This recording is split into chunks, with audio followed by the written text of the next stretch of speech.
प्रवेश करने से पहले सर्वप्रथम मैं अपने परम गुरुदेव भगवान के चरणों में नमन करते हुए एवं अपने परम आराध्य परम इष्ट श्री राधा कृष्ण भगवान के चरणों में कोट कोट वंदन करते हुए मंचस्थ विराजमान परम पूज्य श्री स्वामी जी महाराज एवं यत्र तत्र इस कछला भूमि पर विराजमान समस्त संत जन और मंच के करीब हमारे परम पूज्य गुरु भाई परम श्रद्धेय प्रातः स्मरणीय श्री त्रिंडी स्वामी जी महाराज के चरणों में प्रणाम करते हुए मंचस्थ विराजमान आचार्य बंधु एवं संगीतज्ञ कथा प्रांगण में बैठे हुए समस्त भक्तगण मातृ शक्ति पितृ शक्ति सभी को हृदय से नमन करते हुए आज के प्रसंग में कथा प्रसंग में प्रवेश करेंगे। सभी लोग प्रेम से बोलिए जय श्री राधे। भाग्योदयेन बहुजन्म समर्जितेन सत्संगमं च लभते पुरसो यदा वै। सज्जनों, परमात्मा की ईश्वर की हमारे और आपके ऊपर असीम अनुकंपा जब होती है तब ऐसा अवसर हमें और आपको प्राप्त होता है कि अपने ठाकुर का चरित्र हम श्रवण करें, अन्यथा जन्म जन्मांतर व्यतीत हो जाते हैं। ईश्वर की चर्चा श्रवण करने को हमें और आपको प्राप्त नहीं हो पाती। प्रेम से बोलिए जय श्री राधे। हमारे वेदव्यास भगवान ने प्रारंभ में ही महात्म के अंतर्गत ही लिखा है कि भाग्योदयेन बहुजन्म समर्जितेना। हम मानवों के बोले एक जन्म नहीं, बहुवचन का यहाँ पर प्रयोग किया है। बहुजन्म समर्जितेना यानी बहुत जन्मों के जब भाग्योदय होते हैं, पुण्य एकत्रित होते हैं, तब ऐसा अवसर प्राप्त होता है कि भगवान की हम कथा श्रवण कर पाए। अन्यथा सज्जनों, प्रांगण में आकर भी कुछ लोग आ तो जाते हैं, शरीर तो आ जाता है, लेकिन वो कथा श्रवण नहीं कर पाते। प्रभु की कृपा जब होती है तभी हम प्रभु की कथा को सुन सकते हैं और उसे समझ सकते हैं। आज ये अवसर हमें और आपको प्राप्त हुआ है गंगा मां के सानिध्य में। और देखिए अवसर पितृपक्ष, श्राद्ध पक्ष। वैसे तो अनन्य अनेक मत हैं। कुछ मतांतर ये भी कहते हैं कि श्राद्ध पक्ष में शुभ कार्य नहीं होता, केवल श्राद्ध ही होते हैं। लोग कहते भी हैं और आज सोशल मीडिया पर कुछ लोग जुड़े हैं, उनकी कमेंट भी मैं देखता हूं तो वो भी लिख के डालते हैं कि श्राद्ध में कथा। अभी 2 दिन पहले मैंने एक कमेंट पढ़ी थी फेसबुक पर, हमारे ऑर्गन वादक हैं ये पढ़ रहे हैं इस पर, क्या श्राद्ध पक्ष में कौन सी कथा चल रही है, कहाँ कथा चल रही है। सज्जनों, श्राद्ध पक्ष हमारे पितरों का, हमारे पूर्वजों का पक्ष है। उनका पांडव श्राद्ध करने का हमारा और उन्हें तिलांजलि देने का, उनका तर्पण मार्जन करने का। उधर श्रीमद् भागवत में महात्म्य में स्पष्ट कराया है कि भागवत जो है वो मोक्षदायिनी है।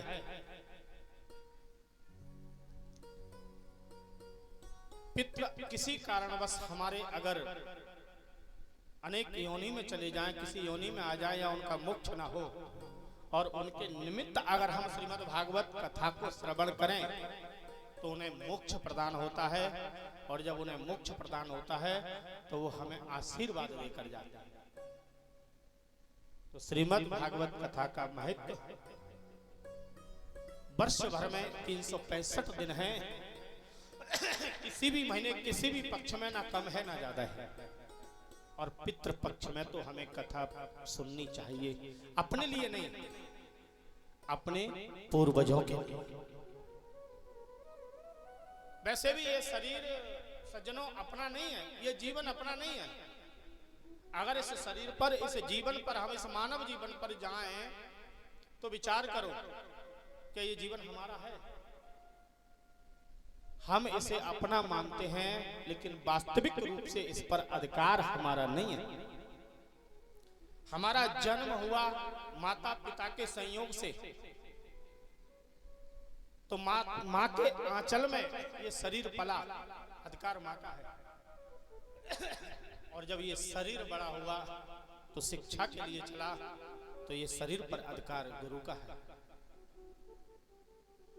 और शरीर की वृद्धि हुई, ग्रस्त जीवन में प्रवेश किया, तो फिर इस शरीर पर अधिकार अर्धांगिनी का है, पत्नी का है। समय व्यतीत होने पर बच्चे हुए, फिर बच्चों का है। और जीवन धीरे धीरे ऐसे ही सज्जनों निकल जाए, फिर वृद्धावस्था आ जाती है, तो इस पर अधिकार फिर उसी परमात्मा का है जिसने हमें भेजा। क्योंकि अंतोगत्वा जिसने अपने जीवन का अंत सुधार लिया, तो पीछे कुछ गलतियां भी अगर हुई हैं, तो वह गलतियां हमारी प्रभु, मेरे ठाकुर, मेरे करुणा के सागर, मेरे गोविंद, मेरे गोपाल, उनको माफ कर देते हैं। लेकिन अंत नहीं सुधरा, तो पीछे का जो जीवन है वो पूरा ही बेकार चला जाता है। हम लोग माला जपते हैं, माला पर भगवान का नाम, भगवान का मंत्र का जाप करते हैं, पाठ करते हैं, कीर्तन करते हैं। किस लिए? कि अंत समय पर इस जीवा पर राम नाम आ जाए, अंत समय पर मेरे गोविंद का नाम आ जाए। लेकिन अंत समय पर क्या आता है? बेटा, बेटी, नाती, पोता, माया, ये सब याद आता है, लेकिन गोविंद का नाम हमारे ऊपर, इस युवा पर नहीं आता। इसलिए अभ्यास चलता है हमारा माला के द्वारा, कीर्तन के द्वारा, पाठ के द्वारा, ध्यान के द्वारा, चिंतन के द्वारा, योग के द्वारा, समाधि के द्वारा, कि प्रभु का नाम जो है हमारे युवा पर अंत समय पर आ जाए। परमात्मा की कृपा होती है, तब ये परमात्मा की कथा हमें बोले सत्संगमम चलवते पुरुषो यदा वै, तब हम पुरुषों के लिए, हम मानवों के लिए ये कथा श्रवण करने को मिलती है। आज वही अवसर हमें और आपको मिला है। तो कथा में आज प्रवेश नहीं करेंगे। कथा के प्रथम दिन भागवत महात्मा होता है, लेकिन मेरा विचार है सज्जनों, प्रांगण में इस समय जो भक्तगण बैठे हैं, दो चार ही ऐसे होंगे जिन्होंने कथा कम सुनी है, लेकिन बाकी सब हमारी जो माताएं हैं कई कई बार कथा सुन चुकी हैं। और वैसे भी ये पवित्र भूमि माता गंगा की भूमि है, यहाँ पर महात्मा के बारे में विशेष रूप से बताने की आवश्यकता नहीं, लेकिन फिर भी सूक्ष्म रूप से मैं महात्मा प्रसंग आज आपको सुनाऊंगा कथा में, तो कल ही प्रवेश करेंगे। सर्वप्रथम अपने परम आराध्य प्रभु गोविंद के चरणों में प्रणाम करते हुए कि सच्चिदानंद रूपाय विश्वोदिपत्याद हेतवे तापत्रय विनाशाय श्री कृष्णाय वयं नुमः।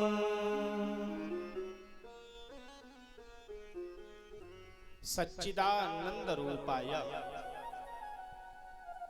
सज्जनों, जीवन में तीन बात ध्यान में रखने की विशेष है। सच्चिदानंद, हम लोग जाने में अनजाने में बार बार कहते हैं सच्चिदानंद सच्चिदानंद, बोले सच्चिदानंद की जय हो। सच्चिदानंद जैसा करेंगे वैसा होगा। आखिर ये सच्चिदानंद है क्या? जब तक हमें किसी के बारे में पता नहीं है, उसके बारे में जानकारी नहीं है, तब तक उसके प्रति हमारा भाव जाएगा नहीं सज्जनों। प्रेम से बोलिए जय श्री राधे। जब तक मुलाकात नहीं होगी, परिचय नहीं होगा, तब तक हम उस व्यक्ति को समझेंगे नहीं, और जब तक समझेंगे नहीं तब तक उससे प्रेम नहीं होगा। भगवान को समझो। भगवान क्या है? ईश्वर क्या है? मेरे गोविंद क्या है? कृष्ण क्या है? राम क्या है? शिव क्या है? और ये समझ कहां से मिलेगी हमें? ये समझ हमें मिलेगी प्रभु की कथा से। एक अशिक्षित व्यक्ति जीवन में कभी इसने कथा नहीं सुनी, उसे कथा का मतलब नहीं पता, लेकिन वो उसके मुंह से भी निकल जाता है सच्चिदानंद। तो आखिर ये क्या है सच्चिदानंद? सच्चिदानंद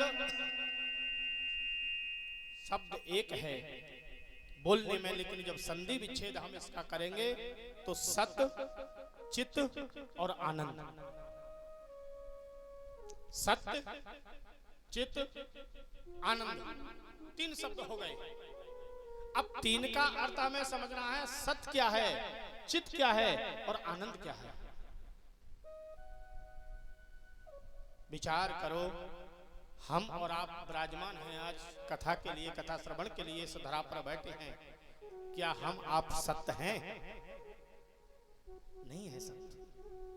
क्षण भंगुर जीवन कलिका कल प्रात को जान खिली न खिली। आज हम और आप कथा सुन रहे हैं और कल सुन पाएंगे या नहीं सुन पाएंगे, या ये शरीर के माध्यम से ये कथा आप लोग सुन रहे हैं, ये शरीर कल सुना पाएगा या ना सुना पाएगा, इसकी कोई भी गारंटी हमारे और आपके पास नहीं है। क्षण मात्र हमें नहीं पता है। ईश्वर के अधीनस्थ होकर संकल्प ले लिया कि 7 दिवसीय ये सप्ताह पारायण हम करेंगे। इसका मतलब हम और आप सत्य नहीं है। विचार करो, जब हम आप सत्य नहीं है तो संसार पर आ जाइए। क्या ये संसार सत्य है? सज्जनों, संसार भी सत्य नहीं है। मोह निशा जग शोभन हारा, देखें स्वप्न अनेक प्रकार। जिस प्रकार रात्रि हुई, बढ़िया सुंदर बिस्तर लगा हुआ है और हम आप सो गए, और जैसे ही नींद आई, निद्रा देवी ने अपना पहरा दिया, सुंदर स्वप्न प्रारंभ हो गया। स्वप्न में हमने देखा कि कछला में हमने विश्राम किया है और बहुत से हमें यहाँ पर धन की प्राप्ति हुई। अब मन कह रहा है भैया धन तो मिल गया, इस धन का करोगे क्या? बोले करेंगे क्या, अभी छोटी सी दुकान चलाते थे, अब बहुत बड़ी एक फैक्ट्री लगाएंगे। मन ने कहा वो तो ठीक है भैया, लेकिन फैक्ट्री लगा लोगे फिर क्या होगा? बोले फिर हमारे पूरे जिले में नाम होगा, है? पूरा जिला हमें पहचान लेगा, फैक्ट्री के मालिक होंगे, बहुत सा धन फिर आएगा, फिर उस धन का क्या करोगे? बोले और ऊपर जाकर हम अपना व्यापार बढ़ाएंगे। अब तक जिले में थे, फिर प्रदेश में फैलेंगे, प्रदेश से फिर हम पूरे भारत में फैलेंगे, और जब भारत में हमारी कंपनी पहुंच जाएगी तो फिर हम विदेश में जाएंगे। है? बोले फिर क्या होगा? बोले सुबह जब हम जागेंगे तो दिल्ली में स्नान करेंगे, सुबह का नाश्ता करेंगे, दोपहर का भोजन बॉम्बे में होगा, और बोले शाम का भोजन कलकत्ता में होगा, विश्राम हो जाएगा। ये स्वप्न में भ्रमण पूरी रात करते रहे, लेकिन प्रातः काल जब ये नेत्र खुले तो क्या देखा? जिस बिस्तर पर सोए थे वही बिस्तर हमारा लगा हुआ है। जैसे सोए थे वैसे ही हम हैं। स्वप्न देखा, बहुत धन मिला, फैक्ट्री भी लगी, अंतरराष्ट्रीय स्तर पर हमारा नाम भी हुआ, लेकिन जब जगह तो वो छोटी सी दुकान ही हमारे पास है। यही तो माया है, यही मोह निशा जग शोभन हारा। जैसे हमने कोई स्वप्न देख लिया, कल्पना कर ली जागते हुए हमने, हैं? आज ये किया है, कल ये करेंगे, परसों ये करेंगे, लेकिन होगा या नहीं होगा ये तो मेरा गोविंद जाने। हो ये वही जो राम रच रखा, होता तो वही है जो मेरा गोविंद करता है। तो सत्य ये संसार नहीं है। क्यों नहीं है सत्य? क्योंकि ये नाशवान है। इस सबका इस संसार में जो स्थापित है प्रभु की ये जो पूर्ण सृष्टि है ये नाशवान है। कि आया है सो जाएगा राजा रंग फकीर, और कोई सिंहासन चढ़ चला, कोई बंधा जंजीर। यहाँ पर जो भी आया है उसे जाना है। पुण्य कर्म किए तो प्रभु के यहां से सिंहासन मिलेगा, और अधर्म किया, पाप किया, चोरी की, बुराई की, चुगलखोरी की, तो क्या होगा? बोले जंजीर में बंद कर जाओगे, यमदूत खींच कर लेकर चले जाएंगे। और जो नाशवान है वो कभी सत्य नहीं हो सकता। सत्य क्या है? बोले सत्य तो मेरे ईश्वर है, मेरे गोविंद, मेरे नारायण हैं, जो त्रिकालाबाधिक सत्य है, तीनों कालों में सत्य है, भूतकाल, वर्तमान और भविष्य। जब ये संसार नहीं था तब भी नारायण थे, आज संसार है तब भी हैं, और संसार नहीं रहेगा उस दिन भी मेरे नारायण रहेंगे। तो सत्य केवल नारायण है। प्रभु की एक सूक्ष्म कथा हम और आप श्रवण करते हैं, सत्यनारायण व्रत कथा। वास्तविक रूप से अगर मानव, ये सूक्ष्म छोटी कथा है, लेकिन सत्यनारायण व्रत कथा को समझ ले तो भागवत बहुत जल्दी समझ में आ जाएगा। और जब तक उसे नहीं समझेगा तो भागवत को समझना बड़ा क्लिष्ट है। नारायण ही सत्य है और कुछ सत्य नहीं है, यही सत्यनारायण है, यही सत्यनारायण व्रत कथा है। तो सत्य केवल नारायण है। दूसरे नंबर पर बात आती है चित्त की। चित्त कहते हैं सज्जनों प्रकाश के लिए, उजाला के लिए। हमें और आपको जब रात्रि आती है, संध्या कालीन होती है, तो अंधेरा आता है, तो प्रकाश की आवश्यकता पड़ती है। तो उसकी व्यवस्था के लिए धन खर्च करना पड़ता है। कुछ भी व्यवस्था हम करते हैं प्रकाश के लिए तो धन खर्च होता है, और वही प्रकाश स्वरूप में जब नारायण हमें प्रकाश देते हैं तो हमें उन्हें धन देने की आवश्यकता नहीं। पूर्ण संसार के लिए परमात्मा सूर्य नारायण के स्वरूप में हमें प्रकाशित करते हैं, रात्रि में चंद्र के स्वरूप में हमें प्रकाशित करते हैं। तो प्रकाश भी क्या है सज्जनों? हमारा और आपका जो प्रकाश है बनाया हुआ, इसके लिए धन देना पड़ेगा, साधन जुटाने पड़ेंगे, और बल्ब अगर फूट गया तो सब साधन के बाद भी हमें प्रकाश नहीं मिलेगा। बल्ब खराब हो गया तो नहीं मिलेगा, और पेमेंट अधिक दिन अगर सरकार को नहीं दिया तो भी कनेक्शन कट जाएगा। लेकिन ईश्वर का जो प्रकाश है उसका कनेक्शन कभी नहीं कटता। इसलिए सज्जनों चित्त भी यानी प्रकाश भी श्री कृष्ण है, मेरे गोविंद हैं। प्रकाश लेने के लिए किसी से उधार नहीं लेना पड़ता, धन खर्च नहीं करना पड़ता, वो स्वयं प्रकाश स्वरूप है। अब नंबर आता है सज्जनों तीसरे शब्द का, जिसे कहते हैं आनंद। सत्य चित आनंद। यहां पर इस शब्द की व्याख्या मैं तो क्या, अगर चतुर्मुखी ब्रह्मा भी चारों मुखों से एक साथ करे तो इस शब्द की व्याख्या नहीं कर सकते। आनंद बड़ा विचित्र शब्द है।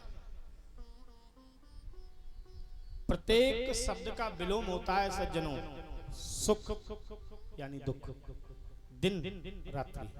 प्रत्येक शब्द का विलोम है, लेकिन आनंद का विलोम नहीं होता। अब कहो अपनी तरफ से कोई कहने लगे कि साहब इसका भी विलोम होता है, आनंद का विलोम जो है निरानंद है, तो ध्यान देकर दीजिए, निरा हमने अपनी तरफ से लगा दिया, आनंद तो जैसा का तैसा रहा। लेकिन आनंद है क्या? बढ़िया सुंदर हमने वस्त्र पहन लिए, ये आनंद है? बोले कब तक ये सुंदर हैं? जब तक गंदे नहीं होते, जरा से कीचड़ में अगर गिर गए तो सारा आनंद वस्त्रों का खराब है। प्रेम से बोलिए जय श्री राधे। फिर क्या बढ़िया पकवान खाना, कचौड़ी खाना, पकौड़ी खाना, रबड़ी खाना, दूध मलाई खाना, मोहन भोग खाना, खीर खाना है, इन पकवानों में आनंद है? बोले इनमें भी आनंद नहीं है। जब तक वस्तु इस जीवा पर है तब तक उसका आनंद है, कंठ से नीचे उतरकर कोई भी आनंद नहीं। क्षणमात्र आनंद है, बहुत सी संपत्ति मिल जाना, एयर कंडीशन गाड़ियों में घूमना, एसी फिट रूम में विश्राम करना, पूरा समाज हमारे साथ चल रहा है, बहुत से पद की ऊंचे पद की प्राप्ति हो जाना, बोले ये सब आनंद है? बोले ये आनंद क्षण मात्र का है सज्जनों, ये तो आज आया है और कल चला जाएगा। तो फिर क्या है आनंद? बोले आनंद ईश्वर है, मेरा ठाकुर है। वास्तविक आनंद मेरे गोविंद की कथा है, क्योंकि ये कथा अमृत इस जीवा पर ही नहीं, कंठ से नीचे उतरकर जाने के बाद भी इसका स्वाद कभी समाप्त नहीं होता। इसका स्वाद तो उदर में जाने के बाद सज्जनों और बढ़ता है। मेरे गोविंद के कीर्तन में, मेरे गोविंद की भक्ति में, मेरे गोविंद की पूजा में, मेरे गोविंद के यज्ञ में ही आनंद है। और वास्तविक रूप से आनंद मेरे कृष्ण हैं। तो सत भी कृष्ण, चित भी कृष्ण, आनंद भी कृष्ण, सच्चिदानंद रूपाय, ऐसे त्रिगुण स्वरूप परमात्मा के लिए हम विश्वोत्पत्त्यादि हेतवे, जो विश्व की उत्पत्ति करते हैं उसका पालन करते हैं और समय आने पर उसका लय भी करते हैं। विष्णु स्वरूप में प्रकट होकर और जरा से गंभीर हुए से सृष्टि का पालन हो जाता है। और ब्रह्म स्वरूप में, ब्रह्मा जी के स्वरूप में थोड़ा सा चिंतन किया, सृष्टि का प्रचलन हो जाता है। और जरा सी भ्रकुटी टेढ़ी करके रुद्र स्वरूप में आए तो फिर सृष्टि का लय हो जाता है। विश्वोत्पत्त्यादि हेतवे तापत्रय विनाशाय, तीन प्रकार के ताप होते हैं सज्जनों कि दैहिक, दैविक, भौतिक ताप। दैहिक, दैविक, भौतिक ताप। राम राज्य का पुनः व्याप, राम राज्य का पुनः व्याप। दैहिक, दैविक, भौतिक ताप। राम राज्य का पुनः व्याप। दैहिक, दैविक और भौतिक, तीन प्रकार के तापों को विनिष्ट करने की जिसमें सामर्थ्य है। हम आप इन तापों को विनिष्ट नहीं कर सकते, सहन नहीं कर सकते। उदाहरण, आज जरा सी कोई अचानक हमें सूचना मिल जाए खुशी की तो मानव भूला नहीं समा जाता है, कूदने लगता है, मुस्कुराने लगता है, हंसने लगता है, नाचने लगता है। यहाँ तक खुशी में कुछ लोगों का तो हार्ट अटैक भी हो जाता है। प्रेम से बोलिए जय श्री राधे, जोर से बोले सभी लोग जय श्री राधे। और जरा सी सूचना दुख की मिल जाए तो खिलता हुआ कमल के समान जो चेहरा खिल रहा है वो भी लटक जाता है, आंसू आने लगते हैं। यही ताप है। दैहिक, दैविक और भौतिक, तीनों प्रकार के तापों को विनिष्ट करने की सामर्थ्य मेरे गोविंद में है। इनके चरित्र पर, इनके जीवन पर जरा नजर डालो। कहाँ जन्म हुआ इनका? जहाँ कैदी बंद रहते हैं, क्या वहां सुख होगा? विचार करो। जेल में उसे बंद किया जाता है जिसने अपराध किया है, वहां दंड मिलता है। चार दीवारी में बंद है, वहां सुख नहीं है, वहां जन्म हुआ और जन्म होते ही जननी से अलग हो गए। जननी से बालक जब अलग हो जाए तो वो बालक सुखी नहीं रहता, उसे दुख होता है। और उसके बाद क्या हुआ? पालने वाली माने से प्रेम हुआ, पड़ोसियों से प्रेम हुआ, सखाओं से प्रेम हुआ, सखियों से प्रेम हुआ, बाबा से प्रेम हुआ, उन गौओं से प्रेम हुआ, पशुओं से, मोरों से, पक्षियों से, यमुना से, सबसे जब प्रेम हुआ और प्रेम की पराकाष्ठा जब अपनी पूर्णतम स्थिति पर पहुंचने लगी तो क्या हुआ कि ब्रह हो गया, फिर आंख में आंसू। और सामने क्या है, ब्रह के बाद भी सामने जाना ही नहीं हुआ है, क्या एक पहाड़ जैसे कंस को पछाड़ना है, उसका अंत किया। तब कहीं से छापे नंबर आया, अब वापस नहीं पहुंचे। मथुरा की जिम्मेदारी मिली, राज्य की जिम्मेदारी मिली, लेकिन शांति नहीं। कंस का ससुर जरासंध 17 बार इसको हराया, 18वीं बार मथुरा छोड़कर जाना पड़ा। समुद्र के बीच टापू में अपने नगर बसाया, जिसे कहते हैं द्वारका। विवाह इत्यादि हुए, थोड़ी सी सुख की अनुभूति हुई, तब तक पांडव आ गए। धर्म और अधर्म का युद्ध छिड़ गया, महाभारत छिड़ा। इससे शांति मिली। द्वारका में आए तो आपसी द्वारकावासी लड़ने लगे, अपने ही पुत्र लड़ने लगे, अपने ही कुल में विद्रोह हो गया। और गोविंद को अपने आंखों के सामने अपने कुल का विनाश देखा और अंततः अपने धराधाम को पधारे। ये गोविंद का जीवन रहा। विचार करो क्या जीवन। लेकिन कभी आपने ये नहीं सुनोगे कि गोविंद बैठकर रोए। जरासंध ने चढ़ाई की तो रोए हैं। कौरवों की सभा में एक बार दुर्योधन ने मेरे गोविंद को बांधना चाहा, जब शांति दूत बनकर गए तो गोविंद ने चेहरे पर जरा सी सरकुट नहीं आई, जरा सी चिंता नहीं हुई, मुस्कुराते रहे। और अपने जीवन में मेरे गोविंद ने यही दिखाया है कि मुस्कुराते रहे। इस संसार की गतिविधियों पर नहीं अधिकार किसी का है, जिसको हम परमात्मा कहते ये सब खेल उसी का है। राम सिया राम सिया राम सिया राम, राम सिया राम सिया राम सिया राम, बोलो राम सिया राम।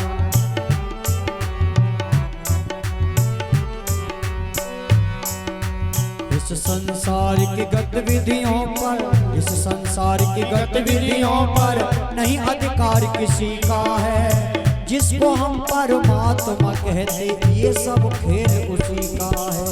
राम सिया राम सिया राम सिया राम, राम सिया राम सिया राम सिया राम। ताली बजाते हुए बड़े आनंद के साथ में।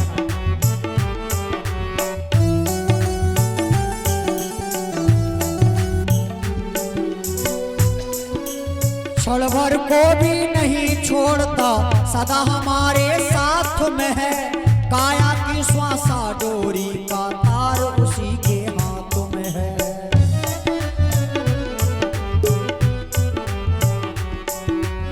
क्षण भर को भी नहीं छोड़ता, सदा हमारे साथ में है। काया की श्वासा डोरी का तार उसी के हाथों में है। हंसना रोना जीना मरना, हंसना रोना जीना मरना सब उसकी मर्जी का है। जिसको हम परमात्मा कहते ये सब खेल उसी का है। राम सिया राम सिया राम सिया राम, राम सिया राम सिया राम सिया राम।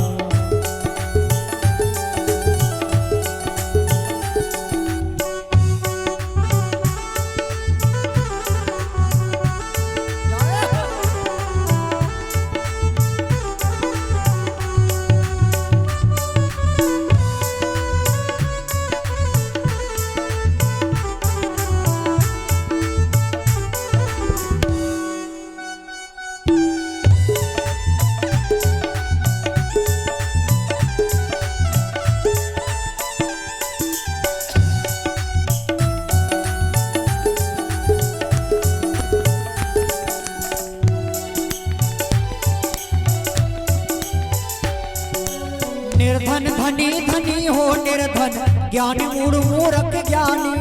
निर्धन धनी धनी हो निर्धन, ज्ञानी मूढ़ मूर्ख ज्ञानी। सब कुछ अदल बदल देने में कोई नहीं उसके सानी।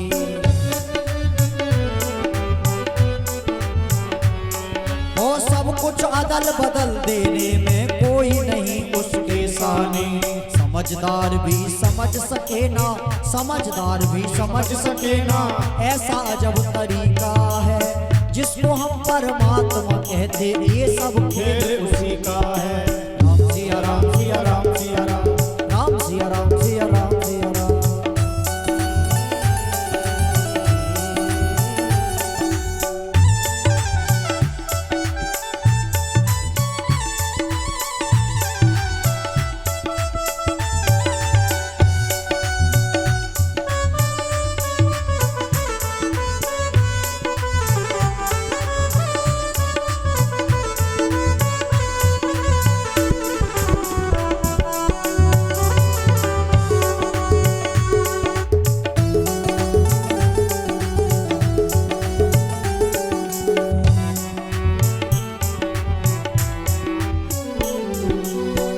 और कैसी लीला है प्रभु की।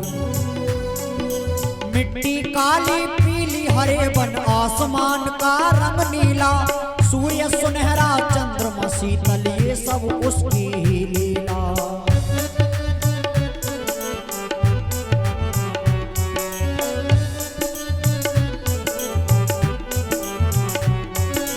मिट्टी काली पीली हरे बन आसमान का रंग नीला, सूर्य सुनहरा चंद्रमा शीतल, ये सब उसकी ही लीला।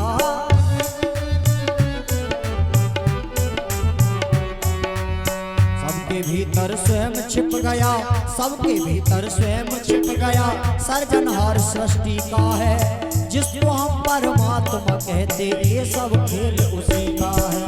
राम सिया राम सिया राम सिया राम, राम सिया राम सिया राम सिया राम।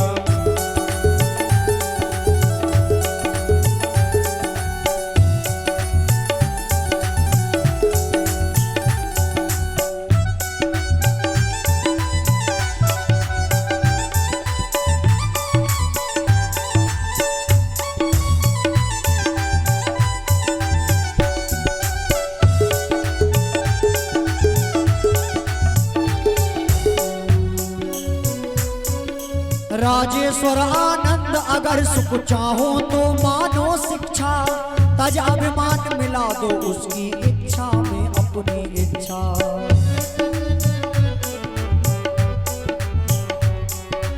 राजेश्वर आनंद अगर सुख चाहो तो मानो शिक्षा, तज अभिमान मिला दो उसकी इच्छा में अपनी इच्छा। तज अभिमान,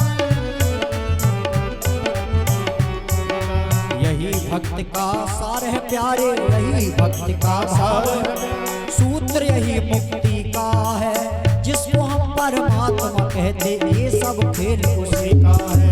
राम सिया राम सिया राम सिया राम, राम सिया राम सिया राम सिया राम।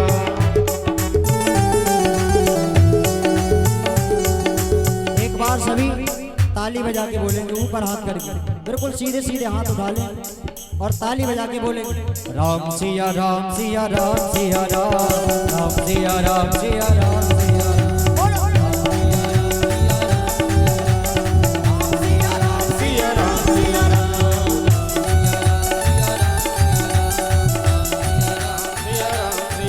बोलो राम सिया राम सिया राम सिया राम, राम सिया राम सिया राम सिया राम, राम सिया राम सिया राम सिया राम, राम सिया राम सिया राम सिया राम, राम सिया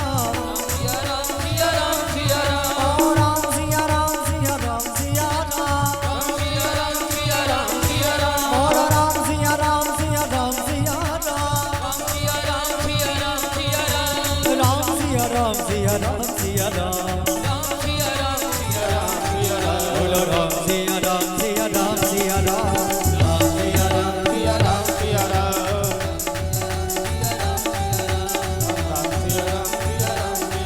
ओ राम सिया राम सिया राम सिया राम, राम सिया राम सिया राम सिया राम, राम सिया राम सिया राम। बोलिए राजा रामचंद्र की, बोलिए परम पूज्य व्यास जी महाराज की जय जय।